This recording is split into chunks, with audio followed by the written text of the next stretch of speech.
This week on Afropreneurs, we sit with self-made entrepreneur, creator of the urban street collection Afritribe, founder of OneTribe Mag, a digital magazine catered to Afro-millennial pop culture, and celebrity photographer himself, Ayokanmi.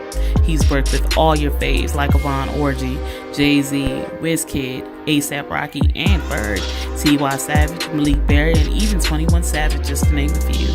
You can catch Ayo behind the scenes of any major event like South by Southwest, or cooking up his own major event like DMV's own Trifecta. We kick it with the man behind the lens, Ayokanmi. Welcome to the program. I'm Yayo, Yayo on the Moon, representing the Africanist Podcast.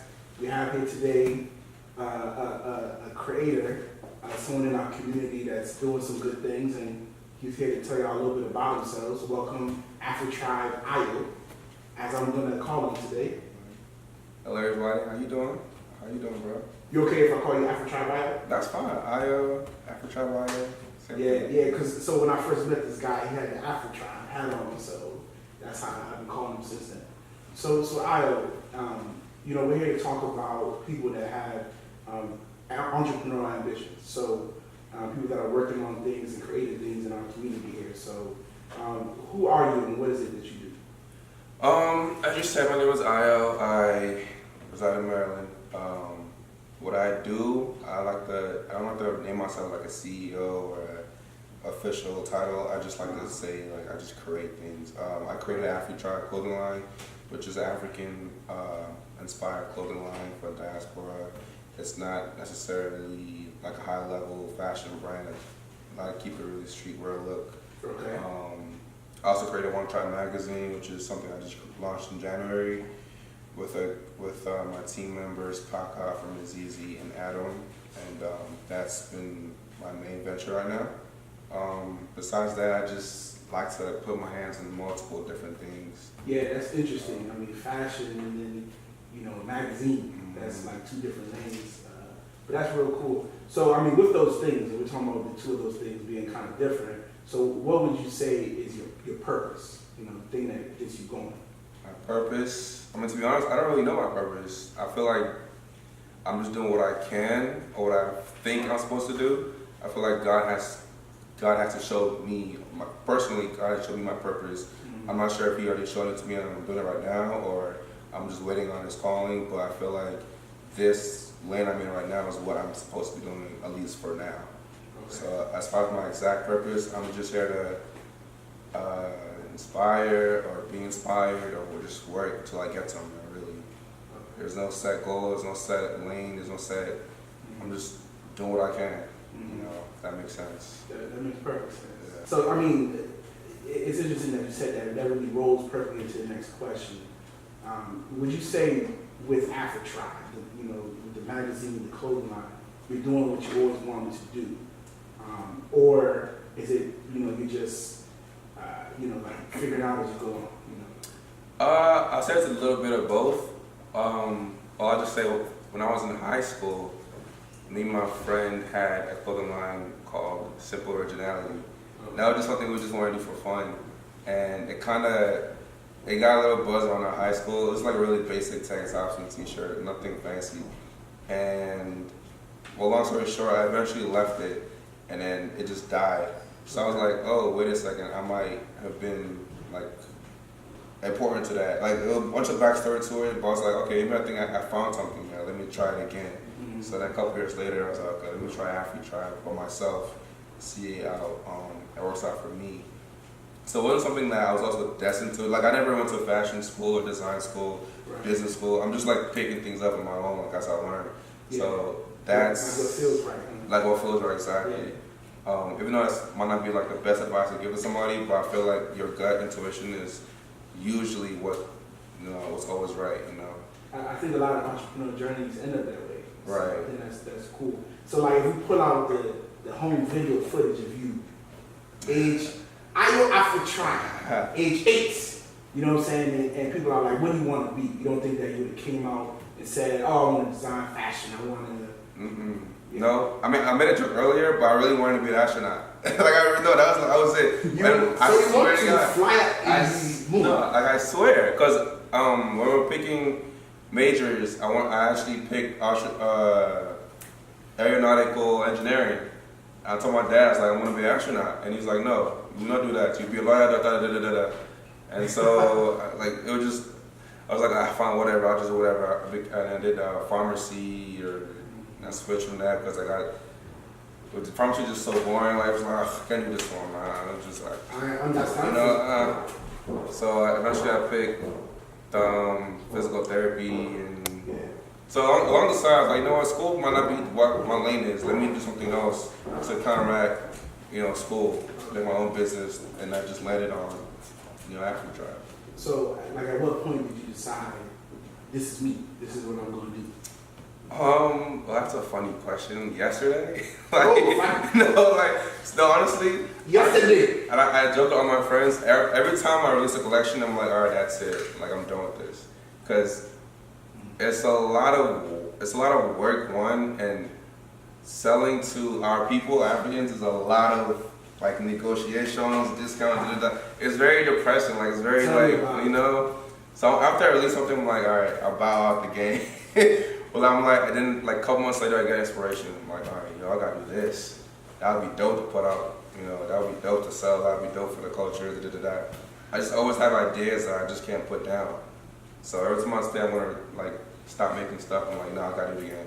So as far as your question, like, I always go in and out, but I think probably like last year, I was like, all right, I'm really gonna, like, stick to this. Yeah, this is working. This is working, yeah, exactly. I mean, so, like, when you're designing fashion, since you said it's selling to African people, I know it can be kind of difficult.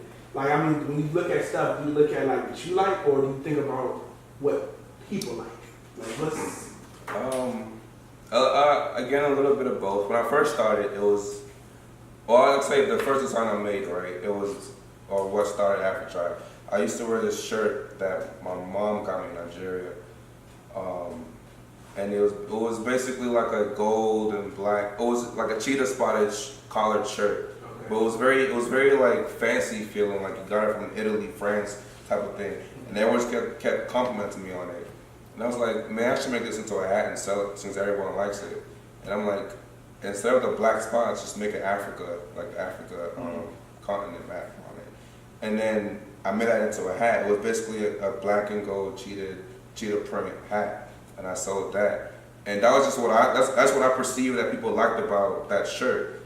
So as time went on, I'm like, what do you like? What do you like? What do you like? I put it into a shirt, but then over time, just like people wanted me to make purses and some out of Be like, oh, this is the kind of purse I like. Yeah, exactly. Like, I was like, all right, let me not ask too much of other people's opinions, but like know what I know is like popular, trendy, or more fashion statement-y, like my right word is, but I'm very like, I have to say I'm very into like streetwear and culture, things like that. Yeah. So, and that's perfect, because the next question I was going to ask you are, what are your biggest influences? My biggest as far as creating clothes? Creating clothes, creating whatever content, creating... Like I said, before I create like a collection or design, I usually go through Stussy or some other brand like 10D, some not really Supreme, but like very streetwear like clothing lines. And I don't like not the usual, not the recent lookbooks, but I have to go back to like 93, 94 and see what they were wearing at that time. Because usually what happens is after a 6-7 year period, all the fashion industry just recycles itself. So usually you can tell what's gonna be next popping, because bucket hats were popping back when, like 2-3 years ago, but they were popping 11 years ago also. They were. You know what I'm saying? Fila is back, Nautica is back. What's gonna be next? Fat Farm might be next. Like, you know what I'm saying? Like, it's all a cycle. Or maybe not. I don't know. All right, but you get my point. It's all a cycle. So I have to go back to see what popped back then and now and try to come in the middle. But yeah, as far as inspires me, like brand wise, yeah, just that, and basically like my culture really. Like, for example, the malt hats. I love malts, like Malta. If you guys don't know Maltese, you're not African. And that's just the hot I saw you, right? Hey, that's how you talk. Exactly. It was a Malta. Again, I'm not going to explain what it is. If you don't know what it is, you ain't Just exactly. And if you don't know what it is, reach out to your nearest African to you, and they'll let you know. Exactly. And you had the hat on. It was a Malta, but it was Afritribe. That joint caught me all about. I thought it was going to say Goya or right. Or Indian. Right. Yeah. Things like that inspire me, like our culture, our foods, our traditions. I like to see how I can formulate that into something you can wear. Right. You know. Cool. So, is that like, so where are your parents from? Both from Nigeria. My mom was from Bule. And my dad's from the village, Ekiti. Ekiti? Yeah. I have had that lots. I'm from myself. Oh, okay. I've heard a lot about Ekiti through a good friend of mine who hails from Ekiti. It is a little I know, but I love it. Yeah. So how would you say, and you touched on this a little bit, how would you say your culture has influenced you at all? A lot. I wish, sometimes I wish I would have stayed in Nigeria more. I moved to the United States when I was like 7, 8, so I didn't really get to experience what a lot of my colleagues did because they moved here when they were like 11, 12, 13. I was a bit younger. I don't fully speak Yoruba like fluently, so I don't remember a lot of stuff either. So my cultural background is like half Nigerian and half United States. And that's where Afritribe, OneTribe meets. It's like the diaspora between 2 American for Africans, 2 African for American. Like we're all just like right in the middle sometimes. So I started my African, That's dope. Yeah.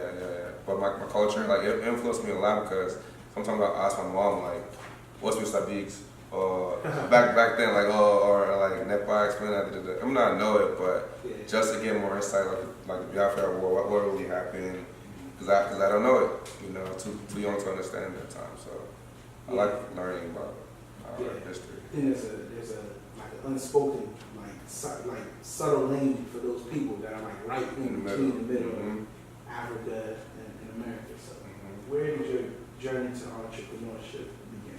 Formally, I guess. Because then you talk about the inspirations, fashion stuff. I guess it would formally begin February 2013 when I sold my first hat with the cheetah print. Okay, back when I did the cheetah print hat, I also made 2 other ones was like black and white hat of the same hat, and it sold out. And I was like, okay, maybe I think I got something here. So I sold hats for about 6 to 8 months, and I eventually evolved into shirts and things like that. But I'll say back in 2013, that was my first Afritribe entrepreneurship. Cool. So from that point till now, was there ever something that held you back?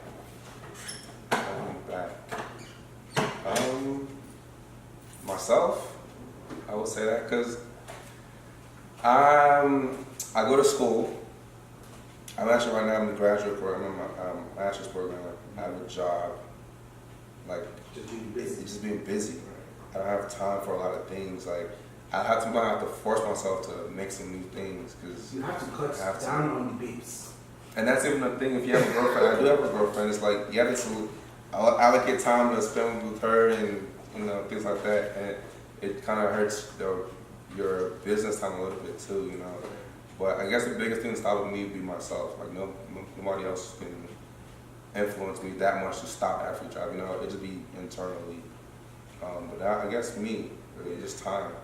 Sometimes I don't sleep. Like you don't sleep, I just be up all night just researching or designing things, and I will notice like, 7 a.m. already. All right, I'm gonna go to school. And then if I'm at work, like usually like now when I'm at work, I just go on my OneTribe page and just edit posts, add posts, I do it at work. Yeah. So I multitask. I have to do it every day. Don't get caught. I told him. I told him. I was like, I do this, so you guys are gonna have to like let me do this. I'm like, all right. I definitely was doing that with my podcast too. Oh really? Podcast. You got tired? I was at work, but I definitely told him. I had like a little hidden folder that said, something anyway. Oh, okay. I told him, I was like, I'm a busy person. They understood. So there was a time after Tribe where you were on Twitter and you were talking about how you were figuring out your right lane. and you were basically saying you were doing the fashion show circuit, and it really wasn't satisfying you. So, like, do you recall that? I kind of do. At least I recall the mindset I was in. Yeah. And not to throw shade to anybody like who does the fashion show things. It's just that every time I went to one, I did a whole tour. Like I did like 6-7 schools in Maryland. I was just about to say, was it ASA shows? It was the ASA shows. Okay.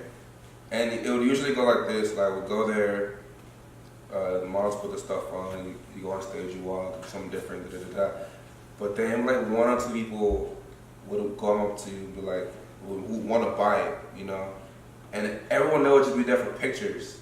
Yeah. Pictures with me, a picture with the model, or pictures of the shirt, tag, Instagram. But nobody was really like, I want your business card right now. And they all told me, I like your clothing, what's your Instagram, follow me, all that. But it wasn't recuperating in sales. Right.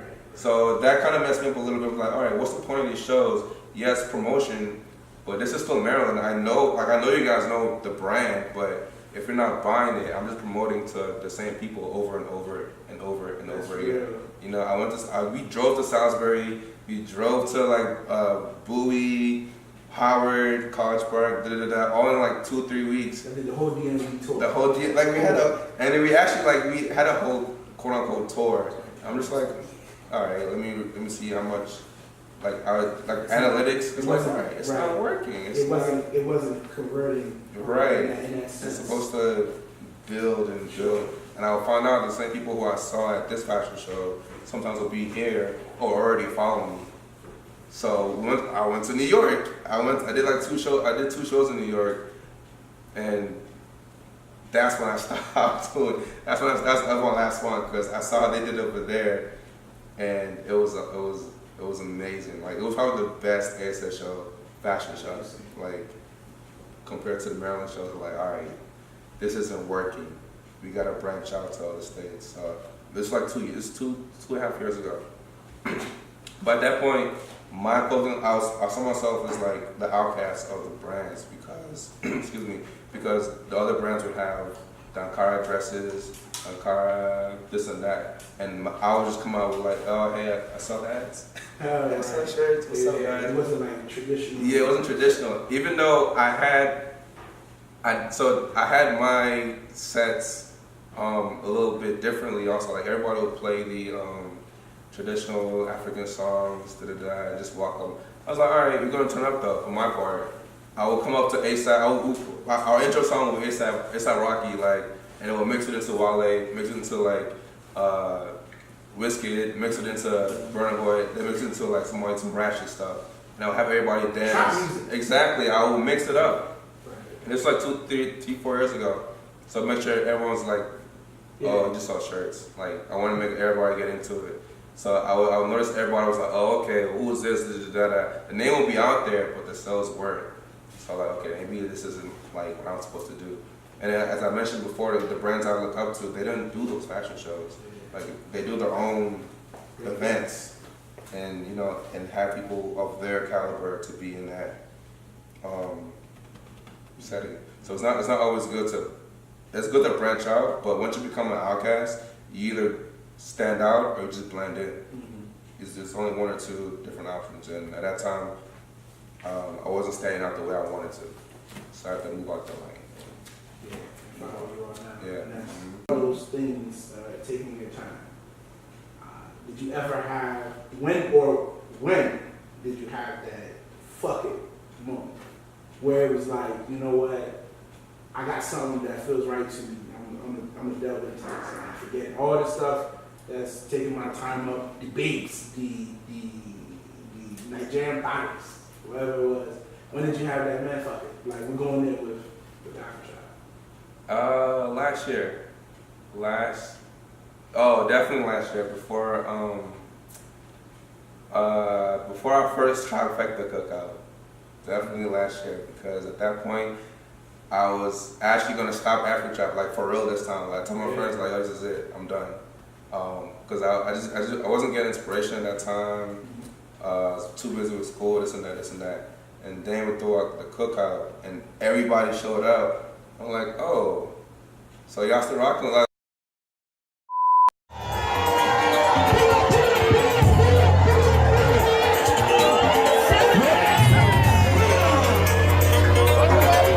So y'all, I still got people out here who like support the brand. Yeah, exactly. Well, okay, let's go for real. I put more energy into this now. Let's do it. See what we can really do out here. That was 2016 in May, and I started the brand in 2013. So between those 3 years, I was like, mentally, I wasn't there. I was just like, man, I guess it's cool, but did they really mess with it? Like, I'm just buying it because they're my friends. And that's for a business owner, like, that's something you think about every day, because you don't want, me personally, you don't want your friends to buy it just because of you. It's like, oh, I really do rock with that, so they'll buy it. Or you want strangers to buy it because they don't know who you are. You know what I'm saying? I can relate fully. Yeah. That's the main goal. It feels like that's the mark of progress. Mm-hmm. That's the mark of I'm jumping out of just my own circles. Exactly. And when we had that cookout, it was a bunch of strangers I didn't know, and they were like, "Yo, I like your product." I'm like, "Oh, cool. All right, I know something right there." So yeah, it took me 3 years to get to that point, but at least mentally. But yeah. Right. So, where can they find you at on social media? Your products or? You can find Afritribe clothing line at Twitter, Instagram at Afritribe, AFRITRBE. You can find me on Twitter at AllSeenIO. Don't follow me though. You might see some things you don't want to see. But you can follow my Instagram at Kami West, KANMI West. Cool. And follow, support. I definitely support every brand out there. Website? AfriTribeShop.com, OneTribeMag.com. Yeah. There you go. Blog, WordPress, anything else, man? You know you'll find it on the site. It's all. You guys, the millennials, they find it anyway. Real. That's See, people watch this, so. Yeah, there you go. That's what they do. All right, well, appreciate your time, man. No problem. Thanks for having me, guys. I really appreciate it. I really appreciate it. All right, thanks. Thank you. Afropreneur, go. You have a slogan? Afropreneur.